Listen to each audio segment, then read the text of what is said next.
The terrorists strike again and no one is safe.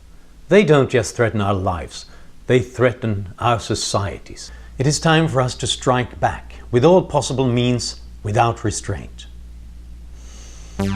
Dead wrong. Now is the time to be calm and to reflect. I know it's difficult because we're outraged and we're afraid. It is easy to panic, but that is exactly what the terrorists want. In fact, terrorists almost never win. A study of 457 terrorist groups over a half century showed that none of them managed to conquer a state, and 94% of them failed to secure even one of their operative goals. The average group survived only for 8 years, partly because attacks on civilians alienated the populations that these groups wanted support from. Therefore, the only way for terrorists to win is if we panic and overreact and begin to dismantle our civil liberties and blame whole groups for the attacks perpetrated by a few. For example, if we blame all Muslims for the actions of a few violent jihadists, that would stir up the very conflicts the terrorists want and would make it easy for them to recruit new terrorists. The way to defeat terrorists is to refuse to be terrorized by them. Genetically modified organisms are frankenfoods. This is a wild, dangerous experiment that should be stopped. At least we need labeling laws to warn people. Dead wrong. GMOs are the most tested products in agricultural history, and the result is already in, from experience and from experiments. Every respected institution that has looked at the evidence concludes that GMOs are not riskier than any conventional plant technique. And labeling laws would just give people the false impression that we should be worried about it.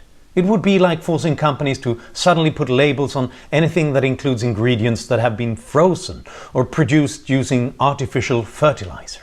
GMOs could save the world. It might end vitamin A deficiency. It might give us much bigger yields on less land, and so end world hunger, reduce carbon dioxide emissions, and save biological diversity. Sure, you can forego a meal if you think it's monstrous frankenfoods. Just look for a non-GMO label. But if you force the world's hungry to do the same, you are the monster.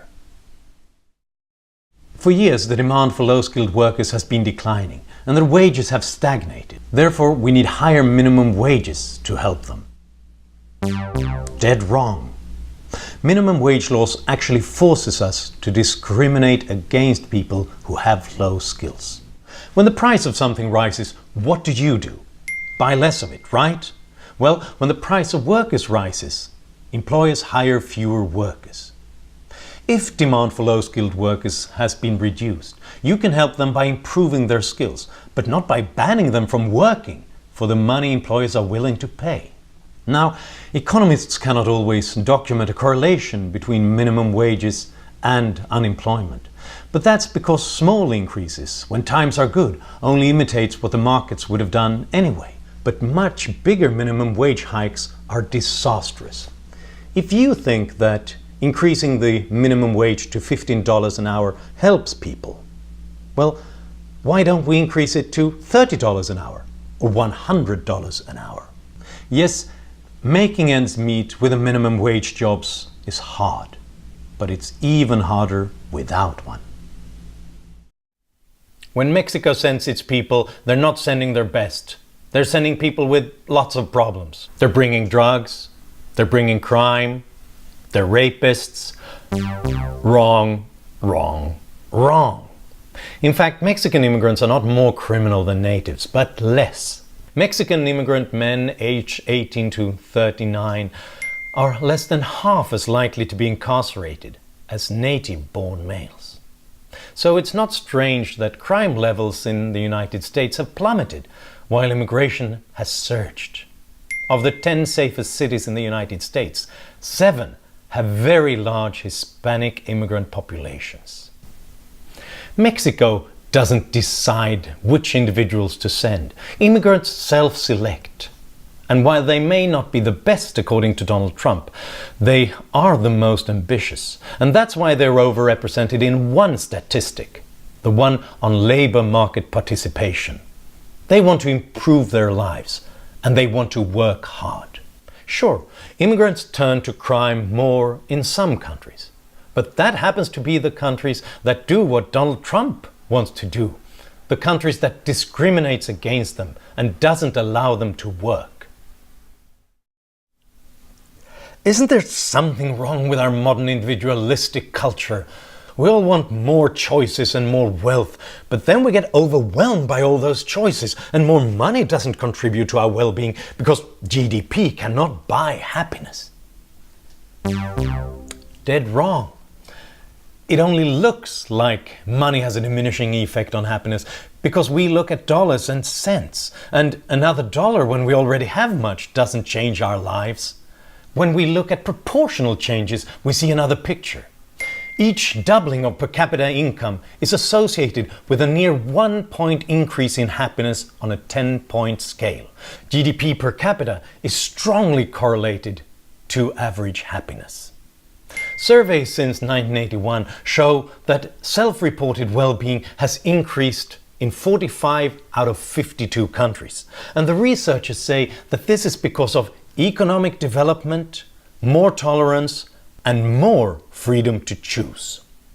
Granted, this civilization isn't the best of possible worlds, but from a well-being perspective, at least it's the best we've had so far. It's been an awful financial crisis, but luckily central banks stepped in and saved the economy by flooding the markets with easy money. Now it won't happen again. I'm sorry to disappoint, but that's probably dead wrong. The Austrian economist Ludwig von Mises explained that governments can prop up the economy with artificially low interest rates. But those create artificial booms, and unfortunately they have a tendency of collapsing. Ironically, the financial crisis that we're now trying to recover from was partly the result of easy money. It encouraged risk-taking and resulted in housing bubbles. Now we're doing it again.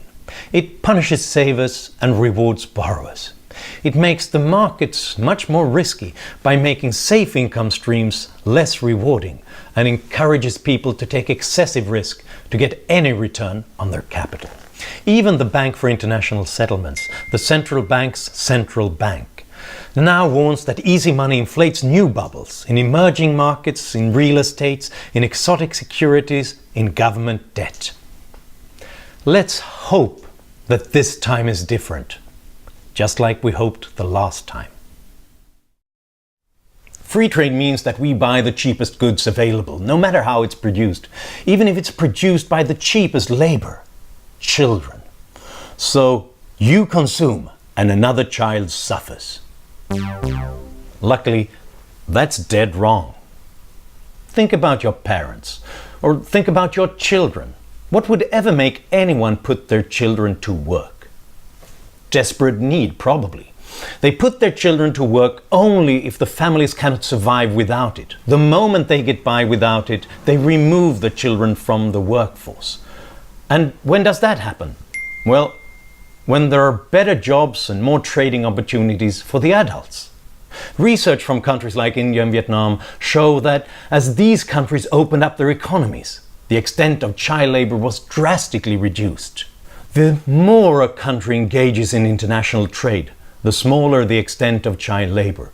In the most globalized countries, child labor is disappearing altogether. The proportion of Asian children who work has been reduced by 90% since 1950.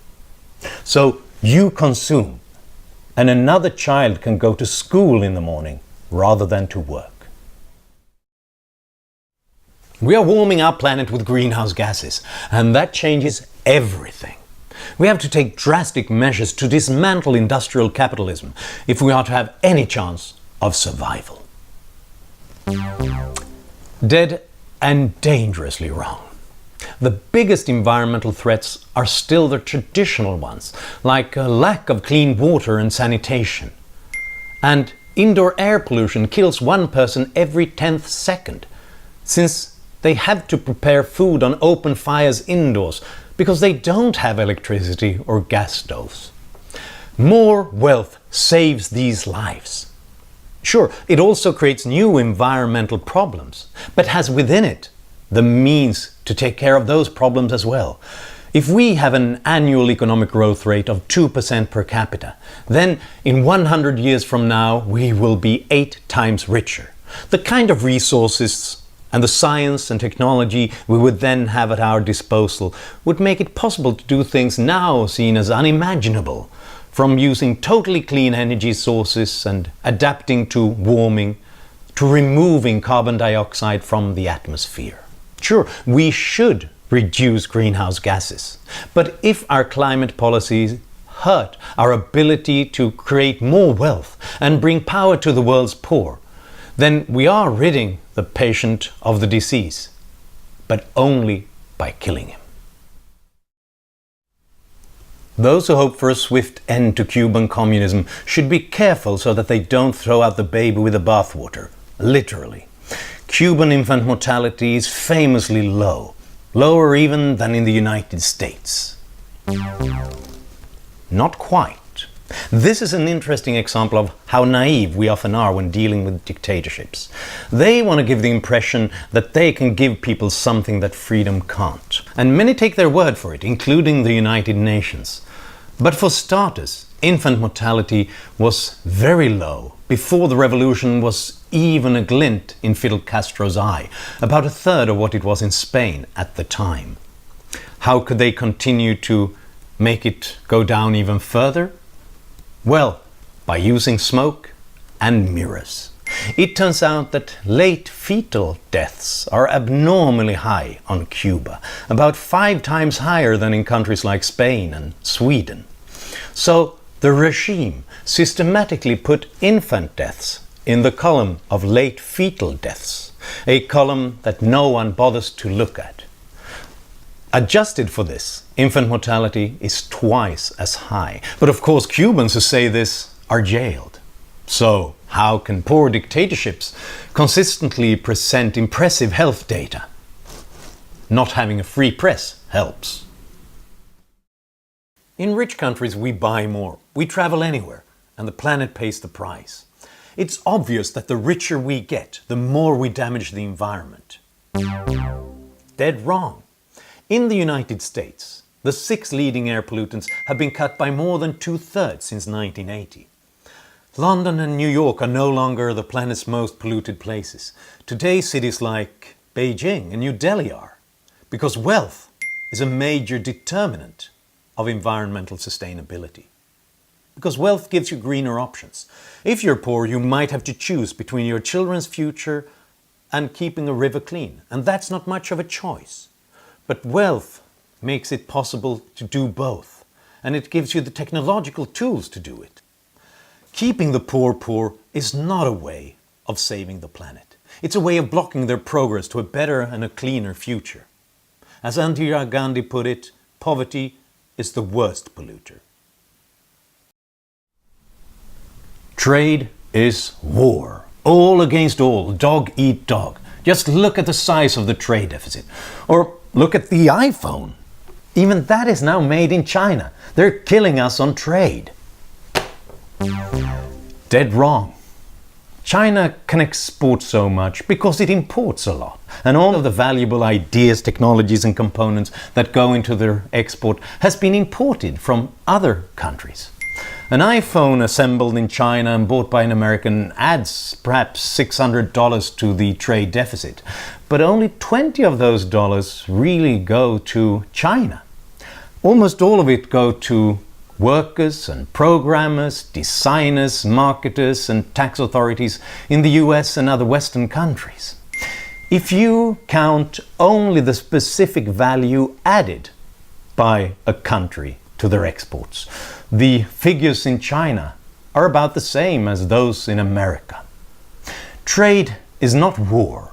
It is not conflict. It is voluntary cooperation. And so it only happens when both parties think that they benefit from it. Just like when we buy from our local grocery store. Even if we import a lot from them, They're not killing us. They're feeding us. We're energy-hungry monsters. We're thoughtless consumers and waste way too much electricity. If we keep this up, the whole planet will suffer. And if developing countries copy us, it's a disaster, right? Dead wrong. In fact, electricity is essential for human development. It's essential for healthcare and transportation, for industry and agriculture. It's the difference between life and death. Villages in Bangladesh with electricity have a 35% lower infant mortality rate. In India, 8,000 children die out of 1 million born because their families don't have electricity. Many environmentalists think that these countries should go solar instead. It's a price worth paying, they say. But today, that price is being paid in human lives. $10 billion invested in natural gas could help raise 90 million people out of poverty and darkness, whereas the same sum spent on renewable sources would only help a third as many. The only thing worse than consuming too much electricity is consuming too little.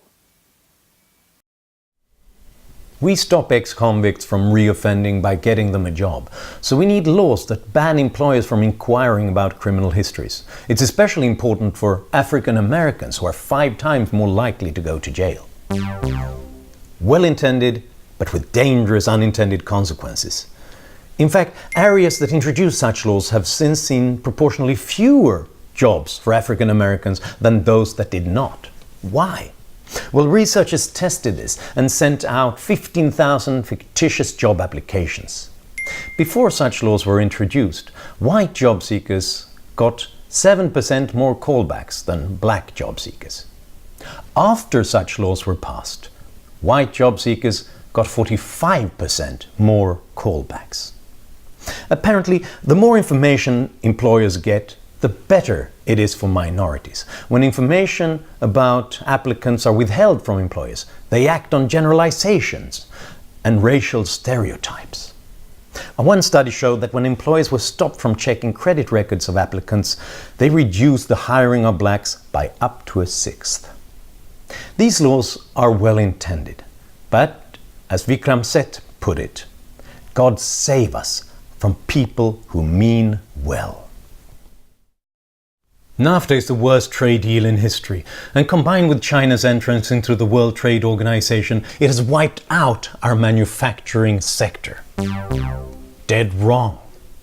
Granted, between 2000 and 2010, the share of manufacturing in total US employment declined by 0.4 percentage point annually. But you know what? That's exactly the same annual rate of decline that the US experienced between 1960 and 2000. Every country loses manufacturing jobs as they get richer, not because of trade, but because of a change in consumer spending and better technology. Even countries with large trade surpluses, like Germany and Sweden, see a loss of factory jobs at a similar rate. Because richer consumers, they spend less on stuff and more on healthcare, education, leisure, so people get employed in those sectors instead. But it doesn't mean that we are deindustrializing. American factories produce twice as much today as they did 30 years ago. It's only that all those machines make it possible for them to do it with fewer workers. So bringing the factories home won't bring the jobs back. It would only send prices higher. It seems like everything we buy is made in China these days. We import cheap goods, but we export good jobs. We should just produce everything we need locally and keep the factories and the jobs at home. Dead wrong. If we would really benefit from not buying from other countries, shouldn't we also stop buying from neighboring cities? And maybe your family shouldn't buy from other families. That would keep all the jobs home, right? And that is indeed the problem. You would have to do all the work yourself, including the jobs you're no good at. We produce the most when we specialize in what we do best. Importing from other countries has doubled our purchasing power, which has given us the money to buy other things, often from small local businesses. And as the Chinese get richer, they buy more of our exports. If you don't buy from other people, who's going to buy from you? The amount of money spent on US election campaigns seems to be growing all the time. And since the rich can spend more, they can buy our elections. Except they can't. Sure, the candidate who spends the most often wins, but research suggests that this is not because more money attracts votes. It's because the promising candidate attracts more money. One study looked at about 1,000 congressional races in the United States, where the same candidates faced each other in subsequent elections, but with varying amounts of cash at their disposal each time. And it seemed like money had a very limited effect. If a candidate doubled his war chest, it merely increased his turnout of votes by 1 percentage point. So it seems like candidates are inherently attractive to voters for some reason, perhaps because of their message or their ability to connect or even their physical appeal. And the donors, they just want to be on the winning team. So do the donors just waste all these money? No, there's the obvious risk that they buy some influence with the subsequent winner. But there is also a moderating effect. With all this money in circulation, it gets increasingly difficult for one single interest group to buy the whole election. Many countries and states are legalizing cannabis right now, and that is a dangerous experiment because we know that the most vulnerable, our young, will do more drugs. But apparently they don't. Because the ban did not stop them from taking drugs. It merely forced them to do so in less safe environments, in the underground, where it became a major income generator for organized crime. It generated violence and overstretched the police. So some are legalizing right now. And contrary to expectations, it does not result in more drugs. Drug use seems flat in US states that have legalized. The latest data is from Colorado, and marijuana use among teenagers has not increased one bit since legalization. Pokémon Go is more popular than marijuana. The pattern is the same in Europe. Some countries liberalize their policies and they have seen their marijuana use decline, whereas it has actually increased in some of the countries with the most authoritarian policies, like France and Sweden.